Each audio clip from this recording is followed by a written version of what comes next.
What could you accomplish if you moved forward boldly despite your fears? Educator Dr. Edna Varner shares her story about moving forward despite her fears and challenges to ensure that her students receive the education that they deserved. It's a message for all of us, whether we're educators or entrepreneurs. Here's Dr. Edna Varner on today's You've Been Served podcast. I welcome one of my favorite teachers and one of my favorite people to the You've Been Served podcast. Welcome to you, Dr. Edna Varner. Well, Kisa, that's quite an introduction. You are one of my favorite people as well, and you honor me by being the woman you have become.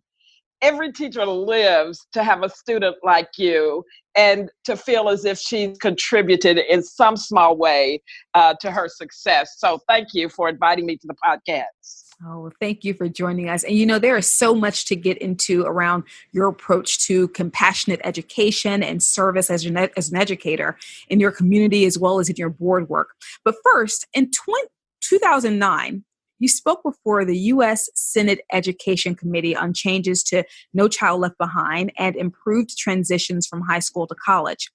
What do you feel most proud of from that experiences, and what was your takeaway from that? Oh, I would love to talk about that. Speaking before the U.S. Senate Education Committee has definitely been one of my proudest moments. First, because the Public Education Foundation was invited to speak as part of a select group that included the Gates Foundation and other foundations across the country. And our talk was about No Child Left Behind and breaking down the barriers between students of poverty and a college education. The other proud moment for me was when our president, Dan Challoner, asked me to be the one to represent PEF. I particularly wanted to share our thinking on No Child Left Behind because while the premise was praiseworthy, the reality of it was not serving students well. So I got a chance not only to talk about our research, but to talk from my heart and my experience about what it takes to make sure every child has a great future. I definitely support high standards and high expectations in public schools, but the implementation of No Child Left Behind, in my opinion, coupled those high expectations with a lot of bureaucracy and inequitable burden on schools of poverty to produce test scores. And what happened was great teachers who wanted to expose students to mythology, for example, got clear messages that only affluent or high-performing students had time for something like mythology. What resulted in our district, and I got affirmation from others on the panel that this was also occurring in their districts, is that great teachers started leaving for higher performing schools or leaving the profession altogether. And high poverty schools became increasingly more populated with new teachers fresh out of college, definitely passionate about making a difference, but simply overwhelmed by the challenges. And you asked me what my takeaway was from that experience. And the takeaway is that you just have to speak up. And that was my opportunity to speak up. Dr. Martin Luther King Jr. said, our lives begin to end the day we become silent about things that matter. So the greatest takeaway for me was just having my say. It was such a powerful opportunity. And it was such a powerful experience. And as you know, No Child Left Behind was passed in Congress with a bipartisan support in 2001. And by 2015, it had received so much criticism from other people speaking up that Congress stripped away the national mandates and replaced it with Every Student Succeeds Act, giving more of the decision-making and oversight to states so that they could clear up some of the bureaucracy. Wow. And, I love that theme of speaking up and the importance of doing that. And I want to talk about another situation where you really had to speak up. And it was a pretty challenging situation as well. You were entering a school as a principal, and someone challenged whether you were tough enough to do the job. And I'd love to hear your response to that, the naysayers. And also, just quite frankly, Dr. Varner, can you leverage compassion to deal with scenarios where being tough is perceived as a prerequisite? Definitely. And by way of background, I had been the principal of a middle school for about 5 years. And that middle school was in such a great place because the teachers and I had worked together for 5 years. And so we were just at the point where we could really accomplish something bold. And that's when the superintendent asked me to become the principal of a struggling high school. And I knew that would be a challenge. I had never been the principal of a high school, although I had been the assistant principal of a high school. And so the challenge for me was not what some people may think. It wasn't because it was a struggling school. You know the school. It had a very rich history. It was Hamilton County's first public school established to serve the children of freed slaves in 1865. And in its history, it had been the only African-American high school and had graduated every outstanding African-American in our town. And I give you that background to explain why I was so offended when I was invited to lunch. And after the announcement was made, I thought, okay, I'm going to hear from the supporters of this outstanding school. When I was invited to lunch, the person who invited me to lunch, who was a school board member and serving that district, said, the community has some concerns about you. We don't think you're, no, he didn't say we, he said they aren't sure you can be tough enough to be the principal of that school. And I was taken aback. I just said, wait a minute.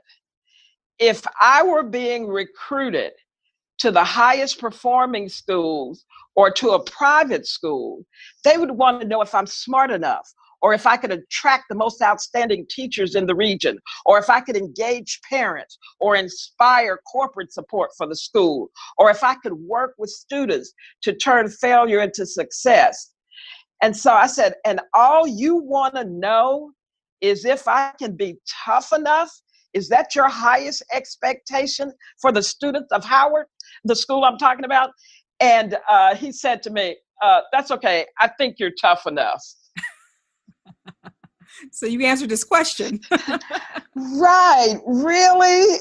Struggling high school, and all you want is somebody who can be tough enough. That I was just so offended. And that question in that situation, what really I guess perked my ear, so to speak, is because that really, it crosses industries. I mean, the question of can you be tough enough, that happens in education, if you're in corporate America, if you're in the not-for-profit or nonprofit sector.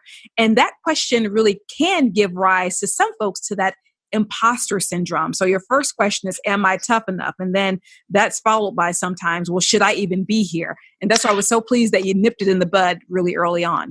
Right, because what that school needed was a principal and a faculty.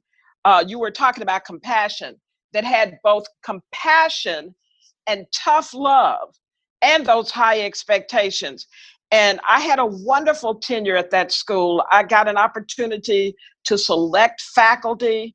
I got an opportunity to decide which faculty members who were there would stay and which ones needed to go somewhere else.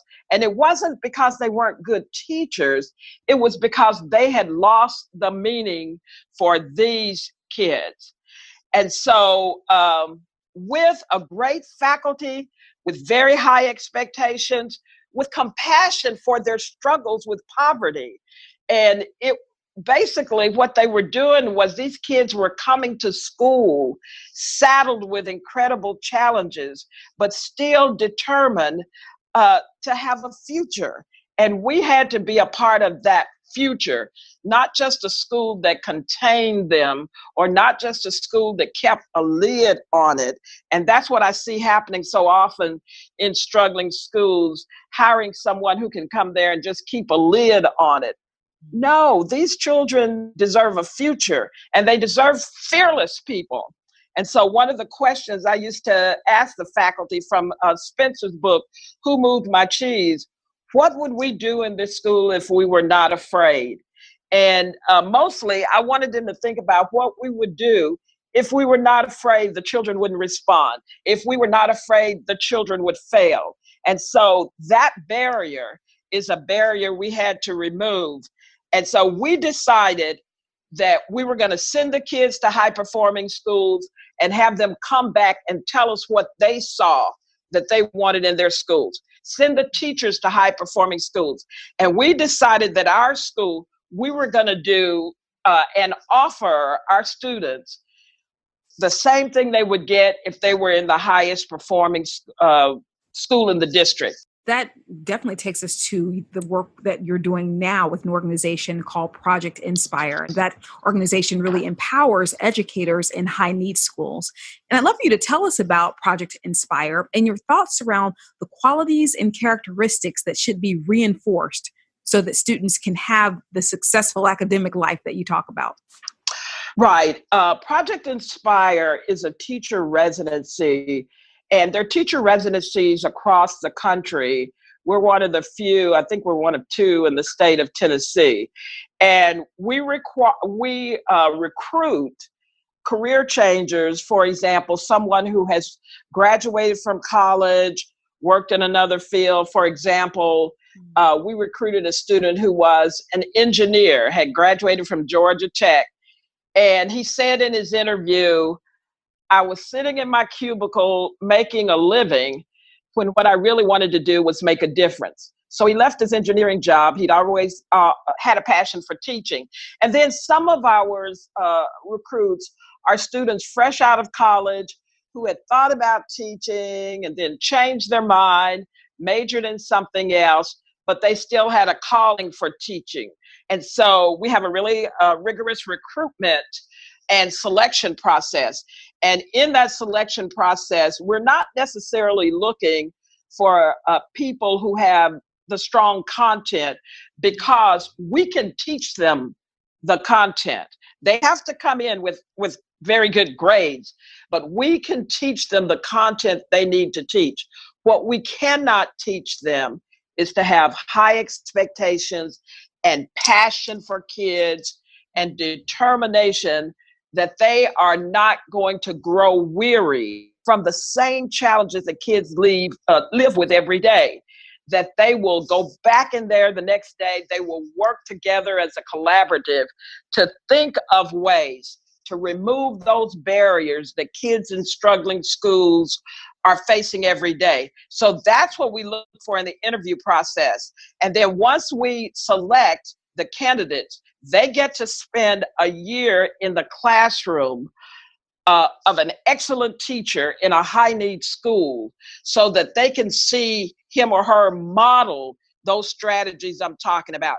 Determination, growth mindset is another one. Never giving up on a kid because he's struggling. They get a chance also to earn a master's degree without cost to them, so they don't get any more college debt. But during a 14-month period, they're going to school, earning a master's degree in teaching urban education, teaching specifically in schools with lots of kids of color and lots of kids who come to school saddled with poverty. And as I said, they get a chance to teach in the classroom with a stellar teacher. Many of them then get hired in the very schools where they taught. They have a choice as long as they teach in a high need school, and they commit for 4 years. And during that 4 years after the residency, my job is, well, one thing is my job is to be in their classrooms with them, helping them with anything they need that they didn't get that first year, or maybe they thought they had, but once they were in the classroom alone, they realized they needed some polishing. Mhm. And also, we have a brochure that explains our program. And what I often say to supporters is our job, my job in particular, is to make sure everything we say on that brochure is true. So, yes, we support them for 4 years.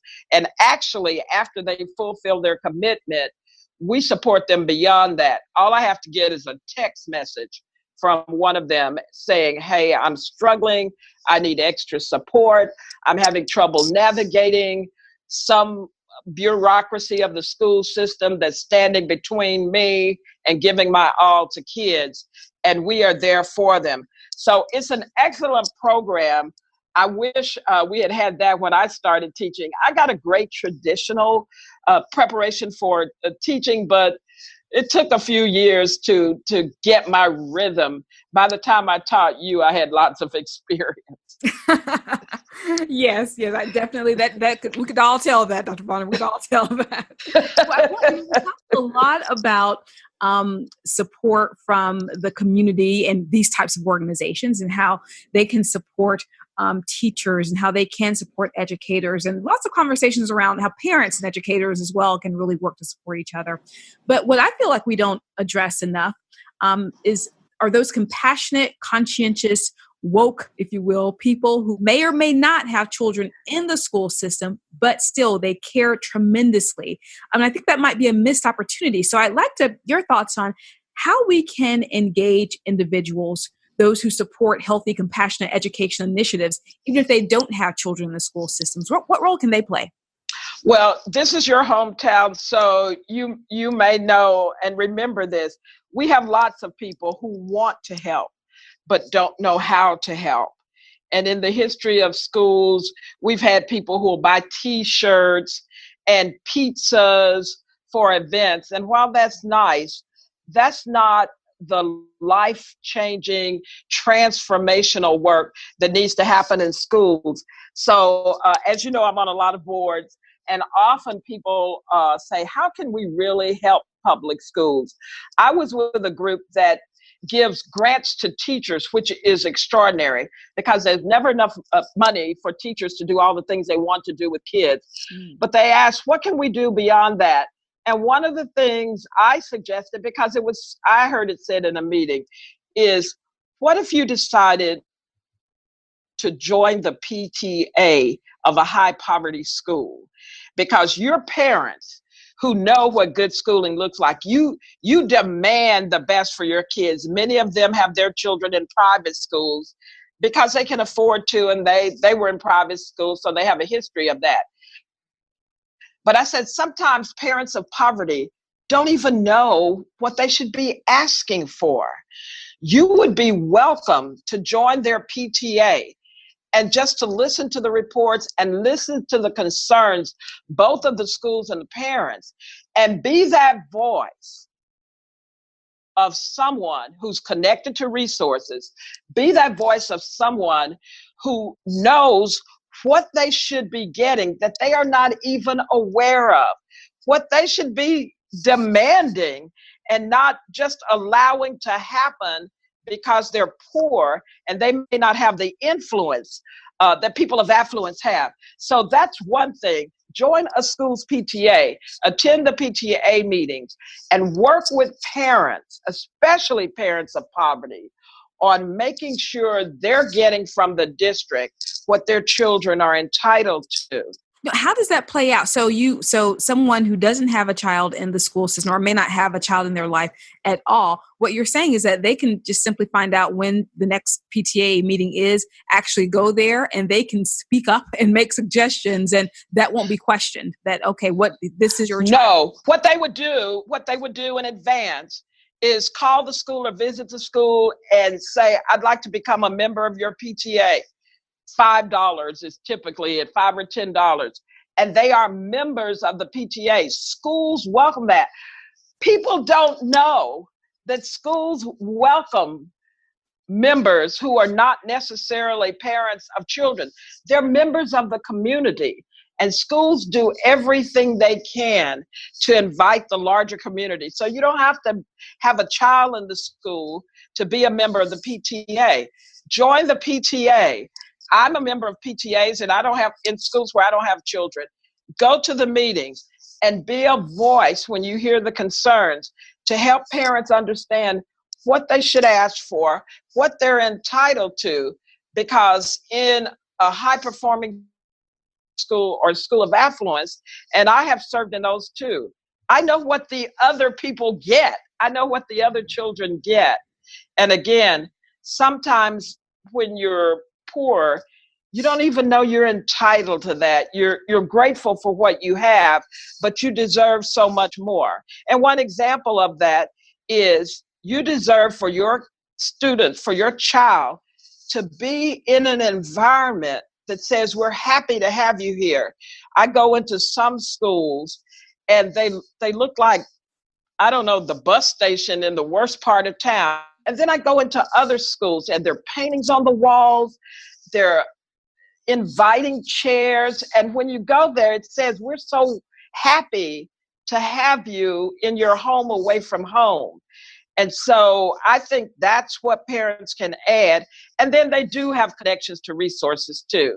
They're the ones who see the walls need painting and say, I know the owner of the hardware store, and I know he'll donate paint. And I know we can get a group, I can get all the members of my club to come down, and we'll have a Saturday and we'll help paint the school. And we'll bring pictures to place on the walls and other things that make a child feel safe and cared for and loved. And so all you do is just say to a principal, I'd love to join your PTA. Wow, it's that simple. It's that simple. And oh, you will be welcomed with open arms. Now, I'm also in other groups, like the United Way has so many programs for parents. And this is something new with the United Way this year. When a baby is born, the United Way has coaches who are on the maternity floor signing parents up for books. And they're connected with Dolly Parton's Imagination Library, but the books are local. A child will get a book once a month with his name on it. And that becomes the child's in-home library. Because a lot of times children of poverty don't have books at home. It's their book. And they get one every month from the day they're born until they enter school. And then when they enter school, we have another program called Read 20. And it's about reading to your child 20 minutes a day. Then the books started coming from Read 20, so that every child will have his own personal library at home. So that's one of the reasons I connect the board service I do is pretty much connected to services for children. And so that way I fulfill my passion in two ways, in my profession, and also I get a chance to fulfill my passion in service. The other thing the United Way does is we have something now called the Chattanooga Basics. And they're just basic things you can do with your child to make your child a better reader or better help him with his math. For example, the basics say if you're in the store with your child, pick up something and maybe produce and say, how many oranges do I have in my hand? And help your child learn to count. And what color are they? So that children can learn their colors. So this is a way that the whole community is a resource for helping kids be prepared when they enter school. And then the whole community becomes a resource for helping make up for what a child may not have in terms of resources and support because he happened to be born into poverty. So loads of ways that anyone could really participate in just improving a child's education. And that's one of the things I love about this community. Every board I'm on, people are asking, what can we do to help our children? Because our children are the future. And of course, that's almost cliche. But we want our community to be a richer community, not only in financial resources, but in opportunities. And the best way to guarantee that is for all of us, not just those of us who have children attending public schools, but for all of us to have a better sense of what we can do to make sure every child is successful, and to make sure when they grow up, they can get jobs, and they can get the jobs they love to have right here in Chattanooga. Amazing, amazing. Well, I want to now move into our lightning round, Dr. Varner. I'll ask you 5 questions and you'll have a minute or thereabouts to answer them. Are you ready? I think so. Well, I know so. Let's get started. If you weren't a teacher and an education consultant, what would you be doing right now? If I weren't a teacher, I think I would still be involved in some kind of social service. I'm on the Housing Commission, and I've gotten really interested in helping make sure we don't have any homeless people, or make sure people have access to housing. And so I think I would still be in some social service field. Who would you trade places with for one day? If I could trade places with someone for one day, oh my gosh, I think I would trade places with some politician. And I guess the reason I would do that is because I just don't understand why bureaucracy prevents people of goodwill from doing the right thing. And so I'd like to learn more about politics, and I'd like to actually be a model of someone who helps move an agenda that actually gets implemented. What do you know now that you wish you'd known when you walked into the classroom as a teacher for the first time? I wish I had known that I had high expectations for children, but one of the things I've learned about teaching children to read, which is so essential, I wish I had known that children already have the reading skills, and my job is not to teach them, but to uncover them. For example, children already know how to predict things. They know if somebody comes into the room, they're crying. They know that they can predict. They can reach assumptions about what had happened, and that's a reading skill. Children watching TV, you can say, what do you think is going to happen next? And then you can ask them, why did you know that? And they can surface the evidence of that. So what I wish I had known is that children come with all the talents and gifts they need. And the job of teaching is not to instill them as much as it is to surface or uncover them. What is the best way to bring compassion into the classroom? I think the best way to bring compassion is to know how to give it, to be a model of it, but also to teach children to demonstrate compassion. So often when we are compassionate, we only think about the compassion we give. And so we're compassionate to people, but they need the opportunity to be compassionate as well. When I think about the fact that now I have a job that allows me resources to give to other people. But what I have learned is that other people, poor people, love to give as well. And so compassion is not just my demonstrating it, but creating opportunities for other people to be compassionate as well. What do you want your legacy to be? I think I want my legacy to be that I was relentless and persistent. As you know, I'm a senior citizen now. And sometimes people ask me, why are you still working? And it's because there is still work to be done. And I still feel as long as I can get up in the morning and I still have my right mind, that I have work to do. So I believe in the statement Elizabeth Warren made during the Jeff Sessions confirmations. What was said about her was, and still she persisted. That's what I want people to say about me. Until the day I died, I still persisted. I was out there serving my community to the best of my ability. I was still out there championing causes, and I was still out there trying to elevate other people so they could shine. Because there's still work to be done, right? Absolutely. And there's enough for all of us. Well, I believe we should honor our teachers, those people who share information, guide us, give us room to grow and to fly. I believe we should honor them at every opportunity. And today I honor you, Dr. Varner, and I thank you for giving me tools and being an excellent example that really helped me to always want to be the best version of myself. That's the highest compliment you could pay me. Thank you.